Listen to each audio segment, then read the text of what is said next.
പാലക്കാട് മണ്ണാർക്കാട് തച്ചമ്പാറയിൽ ഓടിക്കൊണ്ടിരുന്ന സ്കൂൾ ബസിന്റെ ഡോർ തെറിച്ചു വീണു എന്നൊരു വാർത്ത വരുന്നു. തച്ചമ്പാറ ദേശബന്ധു സ്കൂളിലെ ബസിന്റെ ഡോറാണ് തെറിച്ചു വീണത്.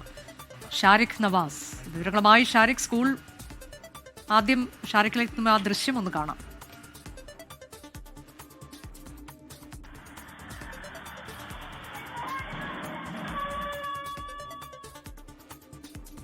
ഈ സമയത്ത് റോഡിൽ മറ്റു യാത്രക്കാർ കുറവായതിനാലാണ് ഈ വലിയ അപകടം ഒഴിവായത്. കാരണം ഈ സമയത്ത് ഈ ബസ്സിനകത്തും നിറയെ കുട്ടികളുണ്ടായിരുന്നു. സ്കൂളിലേക്ക് എത്താൻ 50 മീറ്റർ മാത്രം ബാക്കി നിൽക്കെയാണ് ഈ അപകടം സംഭവിച്ചത്. പെട്ടെന്ന് ഡോർ അറ്റു വീണത് റോഡിലേക്ക്. ഈ സമയം എന്ന് പറയുന്നത് സ്കൂൾ, അതായത് രാവിലെ 9:30 എന്ന് പറയുന്നത് സ്കൂളിലേക്ക് ധാരാളം കുട്ടികൾ പോകുന്ന ഒരു സമയമാണ്. എന്നാൽ ഈ സമയത്ത് ആ റോഡിൽ, തച്ചമ്പാറ അരപ്പാറ റോഡിലാണ് ഈ സംഭവം ഉണ്ടായത്.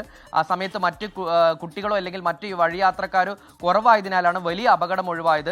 ഈ ദേശബന്ധു ഹയർ സെക്കൻഡറി സ്കൂളിന്റെ ബസ്സിലാണ് ഇത്തരത്തിൽ സംഭവം ഉണ്ടായത്. എന്നാൽ സ്കൂൾ അധികൃതർ നൽകുന്ന വിശദീകരണം എന്തെന്ന് വെച്ചാൽ, ഈ ബസ് താൽക്കാലികമായി ആലപ്പുഴയിൽ നിന്ന് എത്തിച്ച ഒരു മിനി ബസ്സാണ്. സ്കൂളിന്റെ പേരിലുള്ള ബസ്സല്ല.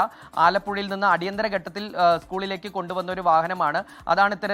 അതിന്റെ ഡോറാണ് പെട്ടെന്ന് അപകടത്തിൽപ്പെട്ടത് എന്ന് പറയുന്നത്. എന്നാൽ നമുക്കിതിൽ ഏറ്റവും ആശങ്ക ഉയർത്തുന്ന ഒരു കാര്യം എന്ന് വെച്ചാൽ, ഈ സ്കൂൾ തുറക്കുന്നതിന് മുൻപ്, ഒരാഴ്ച മുൻപാണ് ഈ MVD മോട്ടോർ വാഹന വകുപ്പിന്റെ പരിശോധനയ്ക്ക് ഉണ്ടായിരുന്നത്. സ്കൂൾ വാഹനങ്ങളുടെ ഫിറ്റ്നസ് പരിശോധനയ്ക്ക് ഉണ്ടായിരുന്നത്. ഇത്തരത്തിൽ പരിശോധന നടത്തിക്കഴിഞ്ഞ് ഒരാഴ്ച കഴിയുമ്പോഴേക്കും ഇത്തരത്തിൽ അപകടം സംഭവിക്കുക, അതും ഒരു സ്കൂൾ വാഹനത്തിന്റെ ഡോറ് തെറിച്ചു വീഴുക എന്നത് പറയുന്നത് വലിയ ആശങ്ക ഉയർത്തുന്ന ഒരു കാര്യം തന്നെയാണ്. കാരണം അതിൽ ധാരാളം കുട്ടികൾ സഞ്ചരിക്കുന്ന ഒരു വാഹനത്തിന്റെ ഡോറാണ് ഇത്തരത്തിൽ തെറിച്ചു വീണിട്ടുള്ളത്.